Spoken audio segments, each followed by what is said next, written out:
미국의 수도 워싱턴 DC입니다. 여기 한 남성을 좀 봐주십시오. 무장한 요원 앞에서 엉덩이를 실룩이며 약을 올리는 듯한 몸짓을 보입니다. 그런데 잠시 후 갑자기 경찰에게 샌드위치를 던지더니 급히 달아나는데요. 한밤에 벌어진 난데없는 추격전.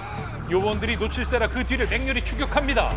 남성은 결국 자택 앞에서 무려 20명의 연방 요원에게 붙잡혔는데요. 검찰은 그를 중범죄 폭행 혐의로 기소하며 최대 8년형을 구형했습니다. 이 소식을 들은 누리꾼들은 과하다는 반응. 심지어 일부 시민들은 샌드위치 가이 또는 영웅이라 부르며 그의 모습을 벽화나 티셔츠 등으로 기념하고 있는데요. 여기서 놀라운 건 샌드위치를 던진 남성이 미국 법무부 직원이라는 겁니다. 하지만 이번 사건으로 즉시 해고됐죠. 법을 누구보다 잘 아는 사람이 대체 왜 이런 무모한 행동을 한 걸까요? Get off our streets! Get off our streets! You're trying to arrest innocent people? What's your purpose? What's your goal? What's the motive? Why won't you show your face? 요원들과 대치한 시민들이 소리칩니다. Turn left! 직접 교통 지도까지 하는데요. 무슨 상황이죠? Trying to get people to turn left to not go down 14th Street. There's a random search right now. They've pulled over about 6 cars. We've seen 2 people get detained. 워싱턴 DC 14번가 북적이는 거리 한복판에 돌연 검문소가 설치됐습니다. 경찰관 10여 명과 연방 요원들이 합동 단속에 나선 건데요. 왜요? 대체 뭘요? 왜 이 지역을 급습한 걸까요? 이 모든 일은 트럼프 대통령이 지난 11일에 발표한 폭탄 선언 때문입니다. I'm announcing a historic action to rescue our nation's capital from crime, bloodshed, bedlam, and squalor, and worse. This is Liberation Day in D.C., and we're going to take our capital back. 워싱턴 DC의 치안이 불안하다며 갑자기 범죄와의 전쟁을 선포한 트럼프 대통령. 곧바로 주 방위군 2천여 명을 투입했는데요. 여기에 연방수사국 FBI, 마약단속청, DEA 등 연방기관 요원들까지 합류했습니다. 주 방위군은 평상시엔 지역 경찰처럼 활동하다가 비상시엔 군인으로 바뀔 수 있는 준군사 조직인데요. 한 아파트 입구 앞 총을 든 방위군이 지키고 서 있습니다. 만약 서울 도심 곳곳에 이처럼 무장 군인들이 배치된다면 어떨까요? 무섭죠. 이 순간 시민들이 느낄 두려움은 어느 나라에서든 다르지 않을 겁니다. 사실상 이번 조치는 워싱턴 DC의 치안을 연방정부가 직접 장악한 거나 다름없는데요. 워싱턴 DC는 미국 어느 주에도 속하지 않는 독립행정구역이자 국제적으로 정치적인 영향력이 큰 도시입니다. 그래서 대통령의 권한이 비교적 강하게 작동하는 곳인데요. 하지만 이번 트럼프 대통령의 조치는 미국 내에서도 매우 이례적인 것으로 평가됩니다. 도대체 그는 왜 이런 결정을 내린 걸까요? 지난달 초에 무슨 일이 있었냐면은 그 정부 효율부에서 일하던 10대 직원이 그 워싱턴 DC의 10대 청소년 10명으로부터 집단 폭행을 당하는 일이 있었거든요. 그 일에 대해서 트럼프 대통령이 굉장히 분노하면서 이제 본인의 SNS에 올려서 워싱턴 DC의 범죄율이 상당히 심각하다라는 식으로 문제 제기를 했었습니다. 폭행당한 인물은 미 국무부 IT 고문이자 일명 일론 머스크 키즈라 불리는 에드워드 코리스틴. 사건이 발생한 다음 날 트럼프는 워싱턴 DC가 신속히 조처하지 않는다면 연방정부가 직접 이 도시를 통제하고 운영하겠다며 강하게 경고했습니다. 그렇게 벼르고 있던 순간 골프를 치러 나선 트럼프의 눈에 거슬리는 장면이 포착됩니다. 그는 곧바로 자신의 SNS에 글을 올렸는데요. 나는 우리의 수도를 그 어느 때보다 안전하고 아름답게 만들겠다. 노숙자들은 즉시 떠나라. 트럼프의 눈에 들어온 건 거리 곳곳에 펼쳐진 노숙자 텐트였습니다. Our capital city has been overtaken by violent gangs and bloodthirsty criminals, roving mobs of wild youth, drugged out maniacs and homeless people. And we're not going to let it happen anymore. We're not going to take it. 워싱턴 DC의 한 커피숍에서 나오던 음식 배달 기사가 연방 요원들에게 폭력적으로 제압당합니다. What agency are you guys with? 시민들이 거듭 소속을 캐물었지만 요원들은 끝내 답하지 않았는데요. 이후에 드러난 사실은 끌려간 남성이 이민법 위반 혐의로 체포됐다는 것. 또 다른 현장. 한 남성이 달아나려 하자 거칠게 제압당합니다. 그러자 남성이 울부짖는데요. 이 남성은 왜 잡힌 걸까요? And we have reached out to both ICE and DC police to ask why the man was originally stopped, what he has been charged with, where he was taken, and what will happen to him next. DC police have not yet responded to our request for comment. 이처럼 범죄와의 전쟁 선언 이후 사소한 위반 행위자까지도 과도하게 체포되는 사례가 잇따르며 문제가 되고 있습니다. 실제로 뉴욕타임즈는 워싱턴에 배치된 요원들이 단속 실적을 높이기 위해 무리하게 사람들을 체포하고 있다고 지적했는데요. 트럼프 행정부의 강경 단속에 시민들은 분노를 터뜨리고 있습니다.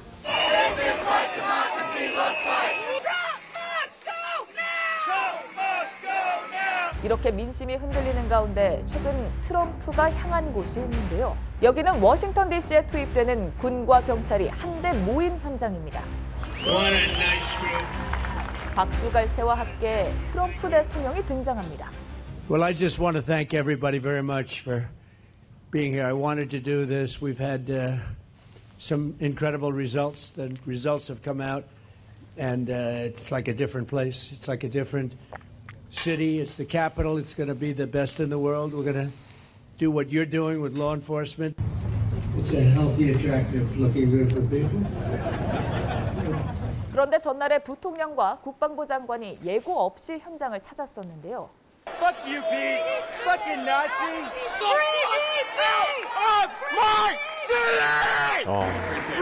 거치네요. This is the guy who thinks people don't deserve law and order in their own community. 이런 상황에서 바로 다음 날 트럼프 대통령이 군과 경찰들을 불러 모은 겁니다. They're out here working midnights every night because they love our country, they love our city, and they love you. So, and I think you brought some food for them, didn't you, President? So we have great hamburgers cooked by the White House, and we have pizza that I said don't do it in the White House because we went to a place that makes the best pizza. So we'll concede. So we're going to have some fun. We'll eat, and I'll eat with you, and we're going to have a little fun. We're going to celebrate, but then we're going to get back to work, and we're going to take care of these criminals. We're going to put them where they have to be. We're going to. 요원들을 격려하기 위해 피자와 햄버거를 잔뜩 사들고 온 트럼프 대통령. 그가 강조한 건 시민들의 안전이 아니라 범죄자를 어떻게든 더 많이 잡아들이라는 메시지였습니다. 여기서 우리가 주목할 점이 하나 있는데요. 수도에 군대를 투입하는 일은 매우 큰 정치적인 의미가 있다는 사실입니다. 지난 2020년 조지 플로이드 사망 이후 시위가 전국적으로 번지자 수도에 주방위군이 투입됐고 2021년 국회의사당 난입 사태가 일어나자 다시 한번 동원됐었는데요. 이처럼 보통 주방위군은 대규모 시위나 폭동이 발생했을 때 투입됩니다. 그런데 트럼프 대통령은 워싱턴 DC의 치안 악화를 이유로 주방위군을 배치한 건데요. 그래서 이번 조치가 큰 논란을 낳고 있는 거죠. 일각에선 트럼프 대통령의 결정에 다른 의도가 숨어 있는 것 아니냐는 의문을 제기합니다. Painted this dystopian vision, and it just doesn't track with the facts on the ground. There's been no word from the administration to myself. When I talk to members of the council, we're not hearing anything. And I think that's part of the problem. It's even created chaos and disorder even within MPD, where command staff and officers on the ground aren't quite sure who's calling the shots, what is the strategy. 한 시의원이 최근 범죄 통계를 공개하며 워싱턴 DC의 범죄율이 30년 만에 가장 낮은 수준을 기록했다고 말했는데요. 트럼프가 내세운 치안 강화 명분과는 거리가 있는 주장.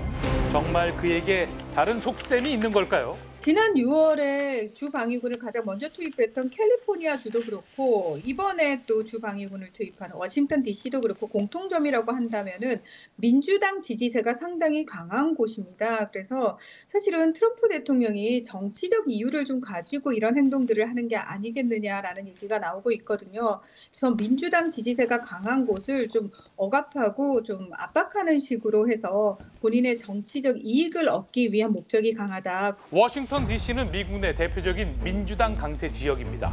어느 정도냐면요. 이게 지난 대선 결과인데요. 민주당이 파란색인데 지도가 온통 파랗죠. 워싱턴 DC에서 공화당 후보였던 트럼프를 지지한 비율은 고작 6%에 불과했습니다. 이러니 트럼프 대통령에게 워싱턴 DC는 장악하고 싶은 욕구를 마구 차오르게 하는 지역일 겁니다. They've been up for 40 years. They look like hell. So you do the job on safety and I'll get this place fixed up physically. When people come in from the airport all the way to the Capitol or the White House or any place else they go, and they're going to say, boy, this place is spotless. So we're doing that. 결국 트럼프 대통령이 겉으로는 수도의 변화를 내세우고 있지만 실상은 워싱턴 DC에 대한 통제력 강화를 노린 정치적 의도가 깔려 있다는 분석이 나오고 있습니다. 하지만 지금 더 우려되는 움직임이 있습니다. 이번 조치가 워싱턴 DC에만 국한되지 않을 거라는데요. 트럼프 대통령이 군 인력을 투입할 다음 도시로 시카고를 지목했습니다. 시카고 또한 민주당이 강세인 지역이죠. 이처럼 트럼프 대통령의 이른바 치안 정치가 전국으로 퍼질 경우 앞으로 어떤 변화가 일어나게 될까요? 이런 식으로 지금 현재 민주당이 장악하고 있는 곳에 대해서 트럼프 대통령이 상당한 불이익을 주고 굉장히 불편하게 만들잖아요. 그렇게 해서 내년에 있을 중간 선거에서 본인들이 좀 유리한 승기를 좀 잡으려고 하는 게 아니겠느냐라는 얘기가 나오고 있는데, 이런 것 자체가 기존의 어떤 미국이라는 나라에 대한 굉장히 자유롭고 인권이 보장되고 뭐 이런 이미지가 굉장히 손상을 받을 수밖에 없는 상황이고요. 이렇게 된다면은 국제 관계 속에서도 미국의 신뢰도는 상당히 떨어질 수밖에 없습니다. 이후 뉴욕과 보스턴 등에도 추가 파병이 거론되고 있어 미국 곳곳에서 일촉즉발의 상황이 벌어질 가능성이 높아지고 있습니다. Trump got us under siege. Free DC! Free DC! Free DC! 한 시민이 던진 작은 샌드위치가 일으킨 파장. 워싱턴 DC를 넘어 이제 미국 전역으로 번지고 있습니다. 과연 미국의 민주주의는 지금 어디로 향하고 있는 걸까요? 네, 미국의 치안이 불안한 곳이 많죠. 하지만 군을 투입하는 건 또 다른 문제입니다. 네. 그러니까 주민들의 반응도 만만찮네요. 네, 최근 워싱턴 DC 거주자를 대상으로 한 조사에 따르면요, 주민 61%가 이 주 방위군 투입으로 인해서 오히려 덜 안전하게 느낀다라고 답했다고 합니다. 예. 앞으로의 상황들도 지켜봐야겠습니다.